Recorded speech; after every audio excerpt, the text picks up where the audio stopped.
പ്രിയപ്പെട്ട സുഹൃത്തുക്കളെ, ഇപ്പോൾ ഏതാണ്ട് ഒരു 1.5 മാസക്കാലമായി നമ്മൾ SFIO അന്വേഷണത്തെക്കുറിച്ചിട്ടാണല്ലോ സംസാരിച്ചു കൊണ്ടിരിക്കുന്നത്. മാസപ്പടി കേസിലും അതിനുശേഷം കരിമണൽ കേസിലും എക്സാലോജിക്കുമൊക്കെയായി ബന്ധപ്പെട്ടുകൊണ്ടുള്ള വിഷയത്തിൽ വളരെ ചടുലമായിട്ടുള്ള SFI അന്വേഷണം ഇപ്പോൾ നടന്നുകൊണ്ടിരിക്കുന്നു എന്നുള്ള തരത്തിലാണ് ഇപ്പോൾ ചർച്ചകൾ നടന്നുകൊണ്ടിരിക്കുന്നത്. അതൊരു വസ്തുതയാണ് താനും. കാരണം കമ്പനീസ് ആക്ടിലെ സീരിയസ് ഫ്രോഡ് ഇൻവെസ്റ്റിഗേഷൻ ഓഫീസ് വളരെ ചടുലമായിട്ടുള്ള അന്വേഷണം ഇപ്പോൾ നടത്തിക്കൊണ്ടിരിക്കുകയാണ്. പക്ഷേ ആ ചടുലമായ അന്വേഷണം ഇപ്പോൾ നടത്തിക്കൊണ്ടിരിക്കുന്നു എന്ന് പറയുമ്പോഴും അത് കേരള ഹൈക്കോടതിയുടെ ഒരു ഇടപെടൽ കൊണ്ടാണ് അത് ദ്രുതഗതിയിലായത് എന്നുള്ളത് നമുക്ക് കാണാതിരിക്കാൻ കഴിയില്ല. ഏതായാലും കർണാടക ഹൈക്കോടതിയിലൊക്കെ വിധി വന്നതിനെ തുടർന്ന് വളരെ ഗൗരവമായിട്ടുള്ള അന്വേഷണം ഇപ്പോൾ SFIO നടത്തിക്കൊണ്ടിരിക്കുകയാണ്. ആ കാര്യത്തിൽ എനിക്കും അഭിപ്രായ വ്യത്യാസം, ഞാനൊരു വിമർശകനാണെങ്കിൽ പോലും ആ കാര്യത്തിൽ എനിക്ക് അഭിപ്രായ വ്യത്യാസമില്ല. പക്ഷേ മാസപ്പടി കേസിൽ അന്വേഷണം മനഃപൂർവ്വം വൈകിപ്പിച്ചുകൊണ്ട് രണ്ടാം പിണറായി സർക്കാരിന് അധികാരത്തിൽ വരാൻ BJPയും BJP ഗവൺമെൻറ്റും ഒത്തുകളിച്ചു എന്നുള്ള അതിഗുരുതരമായിട്ടുള്ള ഒരു ആരോപണമാണ് ഞാൻ കാര്യകാരണ സഹിതം ഇവിടെ ഉന്നയിക്കാൻ പോകുന്നത്. ഈ ആരോപണം ഞാൻ എൻ്റെ പല അഭിമുഖങ്ങളിലുമൊക്കെ ഉന്നയിച്ചിരുന്നു. പക്ഷേ ഞാനിപ്പോൾ പ്രതിപക്ഷം യൂട്യൂബ് ചാനലിൽ കാര്യകാരണ സഹിതം അക്കാര്യം വിശദീകരിക്കാൻ പോവുകയാണ്. അതായത് മാസപ്പടിയുമായി ബന്ധപ്പെട്ടിട്ടുള്ള അല്ലെങ്കിൽ എക്സാലോജിക്കും CMRലുമായി ബന്ധപ്പെട്ടിട്ടുള്ള ഈ വിഷയം കേന്ദ്ര ഗവൺമെൻറ്റിൻ്റെ അന്വേഷണ പരിധിയിൽ ഉണ്ടായിരുന്നിട്ടും ആ കാര്യത്തിൽ അന്വേഷിച്ച് രണ്ടാം പിണറായി സർക്കാർ അധികാരത്തിന് വരുന്നതിന് മുമ്പ്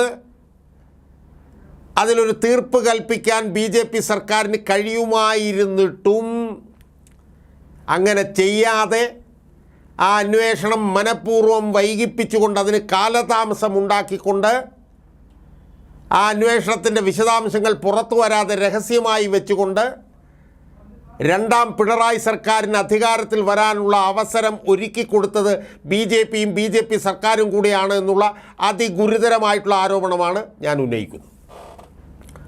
സുഹൃത്തുക്കളെ, അതിൻ്റെ വിശദാംശങ്ങൾ ഈ കർണാടക ഹൈക്കോടതിയുടെ വിധിന്യായം പുറത്തു വന്നപ്പോഴാണ് അത് എൻ്റെ ശ്രദ്ധയിൽപ്പെടുന്നത്. ഞാനിനി അതിൻ്റെ വിശദാംശങ്ങളിലേക്ക് കാര്യകാരണ സഹിതം പോകാം. ആ ജഡ്ജ്മെൻറ്റ് നമ്മൾ പരിശോധിക്കുമ്പോൾ അതിൻ്റെ 16-ാം പേജ് അതിൻ്റെ 15-ാം പേജിൽ പറയുന്നത് 28/7/2020 ഈ എക്സാലോജിക്കുമായി ബന്ധപ്പെട്ടുള്ള അന്വേഷണം ആരംഭിക്കുന്നത് എന്നാണ്. 28/7/2020. ആ 28/7/2020 വീണ വിജയൻ കൊടുത്ത AKG സെൻറ്റർ എന്ന് പറഞ്ഞിട്ടുള്ള അഡ്രസ്സ് തെറ്റായിരുന്നു എന്നും അതുമായി ബന്ധപ്പെട്ടുകൊണ്ട് കമ്പനീസ് ആക്ടിലെ സെക്ഷൻ 12 അവർ ലംഘിച്ചുവെന്നും ഒക്കെ പറഞ്ഞുകൊണ്ടുള്ള കത്ത് 28/7/2020 അതായത് ഒന്നാം പിണറായി സർക്കാരിൻ്റെ കാലത്ത് പോയി. അതിനവർ കോവിഡ് വന്നതുകൊണ്ട് വീട്ടിലിരുന്നാണ് ജോലി ചെയ്യുന്ന വർക്ക് അറ്റ് ഹോം എന്നും പറഞ്ഞ ഒരു മറുപടി കൊടുത്തു. അത് തൃപ്തികരമല്ലാതെ അഡ്ജുഡിക്കേഷൻ സെക്ഷൻ 454 കമ്പനീസ് ആക്ട് അതുമായി ബന്ധപ്പെട്ടുകൊണ്ട് അഡ്ജുഡിക്കേഷനിലേക്ക് പോവുകയും അവർ 1 ലക്ഷം രൂപ അവർക്ക് പിഴയടയ്ക്കുകയും അതിനവർ അപ്പീൽ കൊടുക്കുകയും ആ പിഴ 20,000 കുറയ്ക്കുകയും ഒക്കെ ചെയ്ത സംഭവവികാസങ്ങൾ 2020 നടന്നു.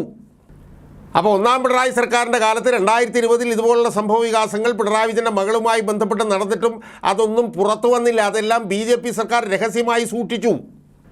പിണറായി വിജയൻ്റെ മകൾക്ക് അന്ന് പിഴയടക്കേണ്ടി വന്നു എന്നുള്ള വിവരം അവർ പുറത്തു വരാതെ സൂക്ഷിച്ചു.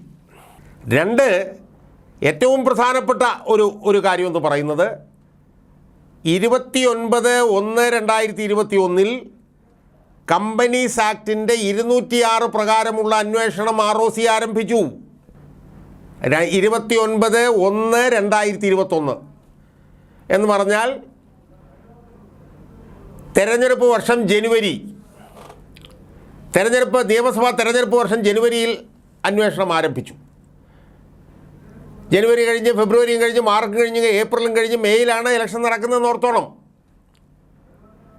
എന്നാൽ 29/1/2021 വീണ വിജയനെതിരെ കമ്പനീസ് ആക്ടിലെ 206 പ്രകാരം ആരംഭിച്ച ഈ അന്വേഷണത്തിൻ്റെ വിശദാംശങ്ങൾ BJP ഗവൺമെൻറ് രഹസ്യമായി സൂക്ഷിച്ചു. അതാണ് എൻ്റെ ഏറ്റവും ഗുരുതരമായിട്ടുള്ള ആരോപണം. ആ 29/1/2021 അയച്ച കത്ത് ഈ കർണാടകത്തിലെ വിധിന്യായത്തിൻ്റെ 17-ാമത്തെ 18-ാമത്തെ പേജിൽ പറഞ്ഞിട്ടുണ്ട്. അത് വളരെ വിശദമായി നമ്മൾ ഒന്ന് കൈകാര്യം ചെയ്യേണ്ടതുണ്ട്. അതിൽ പറയുന്നത്, With reference to the above subject, I am to state that this office has received a reference from the Directorate of Enforcement Bengaluru regarding the transactions between CMRL and Exalogic Private Limited. അപ്പോൾ അതിനകത്ത് പറയുന്നത് എന്താ എന്നയച്ച കത്ത 29/1/2021 അയച്ച കത്തിൽ പറയുന്നത് ബാംഗ്ലൂരിലെ enforcement ഡയറക്ടറേറ്റിൽ നിന്ന് എക്സാലോജിക്കും CMRLുമായി നടന്ന പണമിടപാടുമായി ബന്ധപ്പെട്ടുകൊണ്ട് ചില വിവരങ്ങൾ ലഭിച്ചു. ആ കത്താണ് ഞാൻ ഈ കാണിച്ചിരിക്കുന്നത്. Hence, in order to examine the matter to see the compliance of various provisions of Companies Act, the office has decided to conduct enquiry under section 206 4 of the Companies Act. അപ്പം ബാംഗ്ലൂരിലെ എൻഫോഴ്സ്മെൻറ്റ് ഡയറക്ടറേറ്റിൽ ഞങ്ങൾക്ക് ചില വിവരങ്ങൾ കിട്ടി. അത് CMRലും എക്സാലോജിക്കും സംബന്ധിച്ചുള്ള പണമിടപാടുമായി ബന്ധപ്പെട്ടിട്ടാണ്. അത് പരിശോധിച്ച് നോക്കിയപ്പോൾ കമ്പനീസ് ആക്ടിലെ 206(4) പ്രകാരമുള്ള അന്വേഷണം നടത്തണം എന്ന് ബോധ്യപ്പെട്ടു. അതിൻ്റെ വിശദാംശങ്ങളിലേക്ക് വരാം. ഈ കത്ത് 29/1/2021 അയക്കുന്നത്, തെരഞ്ഞെടുപ്പ് വർഷത്തിലെ ജനുവരിയിൽ. അതുകൊണ്ട് you are hereby directed to submit the following documents within 7 days, അതായത് 7 ദിവസത്തിനുള്ളിൽ താഴെ പറയുന്ന രേഖകൾ സമർപ്പിക്കണം എന്നാണ് വീണ വിജയന് 29/1/2021 കേന്ദ്ര ഗവൺമെൻറ് കീഴിലുള്ള രജിസ്ട്രാർ ഓഫ് കമ്പനീസ് ബാംഗ്ലൂർ കത്തയക്കുന്നത്. അതിൽ ഒന്നാമത്തെ കാര്യം എന്ന് പറയുന്നത് certified copies of annual reports / financial statements since incorporation till date with directors report, audit report and notes to account. അതിൻ്റെ 3 സെറ്റുകൾ. 1. 2. Details of all bank accounts maintained by the company with account numbers and name of bank and branch address. 2. 3. Bank statements till date for all the accounts. 3. 4. Duly certified copy of all statutory registers, that is register of contracts with related party, register of charges, register of loan and guarantee given and received, etc., maintained by the company as per Companies Act 2013, if any. 4. Copy of the party-wise trial balance showing opening balance, debit, credit, closing balance for the year 2014-15 to 2019 and 20. അതിന് പെറ്റീഷന് ചില മറുപടി കൊടുത്തു എന്നൊക്കെയാണ് പറയുന്നത്. എന്നാൽ പിന്നീട് എന്താ സംഭവിക്കുന്നതെന്നറിയാമോ? പിന്നീട് വലിയൊരു വിടവ്, വലിയൊരു ഗ്യാപ്പ് ഉണ്ടാവുകയാണ്. 29/1/2021, അതായത് തിരഞ്ഞെടുപ്പ് വർഷം ജനുവരിയിൽ ROC വീണ വിജയന് ഞാൻ മുകളിൽ പറഞ്ഞ രേഖകളെല്ലാം 7 ദിവസത്തിനുള്ളിൽ ഹാജരാക്കണം എന്ന് പറഞ്ഞുകൊണ്ടൊരു കത്തയക്കുന്നു. ആ കത്തിന് അവർ കൊടുത്തിട്ടുള്ള മറുപടിയുമായി ബന്ധപ്പെട്ടുകൊണ്ട് പിന്നീട് 10 മാസത്തേക്ക് ഒരു നടപടിയും നടക്കുന്നില്ല. പിന്നീട് അടുത്ത കത്ത് പോകുന്നത് എപ്പോഴാണെന്നറിയാമോ? 1/10/2021. അപ്പോൾ അതെങ്ങനെയാണ് സുഹൃത്തുക്കളെ അങ്ങനെ സംഭവിക്കുക? 9/2/2021 ഇവർക്ക് 1 ലക്ഷം പിഴ അടച്ചാൽ അവിടെ നിൽക്കട്ടെ. അതിനുശേഷം 29/1/2021 ഇവരുടെ കമ്പനിയും വീണ വിജയൻ്റെ കമ്പനിയും CMRലുമായി ബന്ധപ്പെട്ടുള്ള സാമ്പത്തിക ഇടപാടുകൾ സംബന്ധിച്ച് EDയിൽ നിന്ന് ഞങ്ങൾക്ക് ചില വിവരങ്ങൾ കിട്ടിയിട്ടുണ്ട്. അതിൻ്റെ അടിസ്ഥാനത്തിൽ 5 പ്രധാനപ്പെട്ട രേഖകൾ ഹാജരാക്കണം എന്ന് പറഞ്ഞിരുന്നു. ആരോട്? വീണ വിജയനോട്.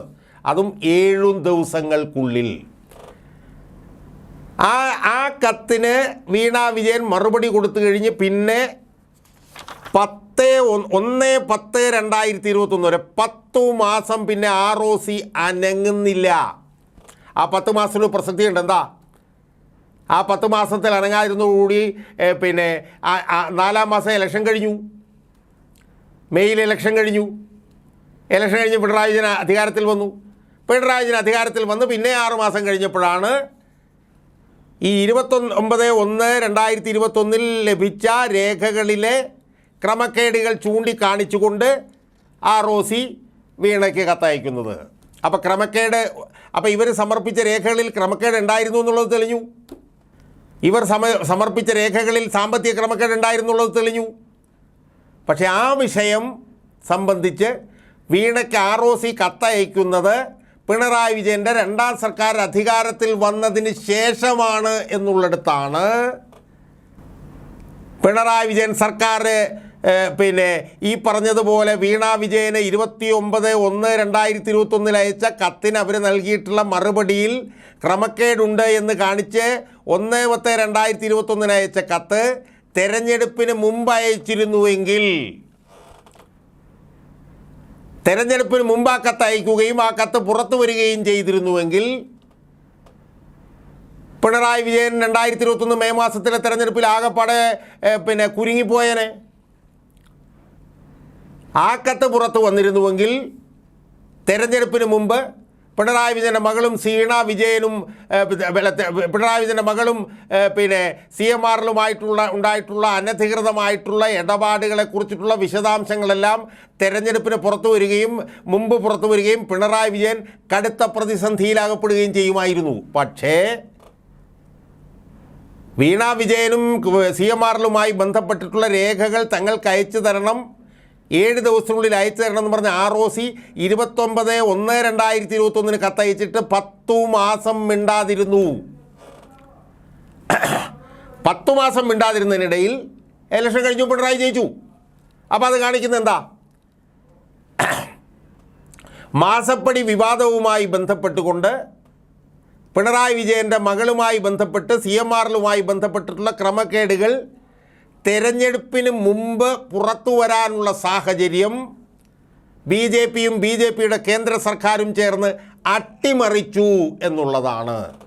അങ്ങനെ അട്ടിമറിച്ചതുകൊണ്ടാണ് പിണറായി വിജയൻ്റെ രണ്ടാം സർക്കാർ 2021 മെയ് മാസത്തിൽ അധികാരത്തിൽ വന്നത് എന്നത് സംബന്ധിച്ചിട്ടുള്ള അതിഗുരുതരമായിട്ടുള്ള ആരോപണമാണ് ഞാനിപ്പോൾ ഉന്നയിക്കുന്നത്. കാരണം 29/1/2021 എക്സാലോജിക്കും CMRലുമായി ബന്ധപ്പെട്ടുള്ള സാമ്പത്തിക ഇടപാടുകൾ സംബന്ധിച്ചിട്ടുള്ള രേഖകൾ 7 ദിവസത്തിനുള്ളിൽ അയച്ചു തരണമെന്നാണ് പറഞ്ഞത്. അതായത് ഫെബ്രുവരി 7-ാം തീയതിക്കുള്ളിൽ അയച്ചു തരണമെന്നാണ് പറഞ്ഞത്. ഫെബ്രുവരി 7-ാം തീയതിക്കുള്ളിൽ അവർ അയച്ചു കൊടുത്തു. അതിൽ ക്രമക്കേടുണ്ടായിരുന്നു എന്നുള്ളത് പിന്നെ 1/10/2021 അയച്ച കത്തിൽ തെളിഞ്ഞു. അപ്പോൾ സ്വാഭാവികമായും ഫെബ്രുവരി 2021 ആ മറുപടി കിട്ടി. അതിൽ ക്രമക്കേടുണ്ട് എന്ന് ബോധ്യമായിട്ടും കേന്ദ്ര ഗവൺമെൻറ് മെയ് മാസം വരെ അല്ലെ ഇലക്ഷൻ കഴിയുന്നിടം വരെ ആ വിഷയം മറച്ചു വെച്ചതിന് ശേഷമാണ് പിന്നെ 10-ാം മാസം പിന്നെ വീണ്ടും അവർക്ക് കത്തയക്കുകയും പിന്നീട് ഇതൊക്കെ ഗൗരവതരമായി മുന്നോട്ട് പോവുകയും ചെയ്തു. അപ്പോൾ ഇപ്പോൾ SFIയുമായി ബന്ധപ്പെട്ടുകൊണ്ട് അന്വേഷണം ഗൗരവത്തിലാണ് പോകുന്നുള്ള കാര്യത്തിൽ തർക്കമില്ല. പക്ഷേ ഈ അന്വേഷണം 2021 മെയ് മാസത്തിന് മുമ്പ് പൂർത്തിയാക്കിയിരുന്നുവെങ്കിൽ, അല്ലെങ്കിൽ ഈ അന്വേഷണത്തിൻ്റെ വിശദാംശങ്ങൾ 2021 മെയ് മാസത്തിന് മുമ്പ് പുറത്തു വന്നിരുന്നുവെങ്കിൽ ഒരുപക്ഷെ പിണറായി വിജയൻ സർക്കാർ ആ തെരഞ്ഞെടുപ്പിൽ പരാജയപ്പെടുന്ന ഒരു സാഹചര്യം ഉണ്ടായിരുന്നുവെന്നും അത് പുറത്തു വരാതിരുന്നത് അല്ലെങ്കിൽ വരുത്താതിരുന്നത് BJP സർക്കാരും BJPയും കൂടെ ചേർന്ന് പിണറായി വിജയനെ സഹായിക്കാൻ വേണ്ടി നടത്തിയിട്ടുള്ള ഗൂഢാലോചനയുടെ ഭാഗമാണ് എന്നുള്ള അതിഗുരുതരമായിട്ടുള്ള ആരോപണമാണ് ഞാൻ ഇവിടെ ഉന്നയിക്കുന്നത്. BJPയും CPMും തമ്മിലുള്ള ധാരണയുടെ ഏറ്റവും ഞെട്ടിക്കുന്ന ഒരു തെളിവാണ് ഞാൻ ഇതിലൂടെ ഈ പ്രതിപക്ഷം യൂട്യൂബ് ചാനലിലൂടെ ഞാൻ രേഖകളുടെ അടിസ്ഥാനത്തിൽ പുറത്തുവിടുന്നത്.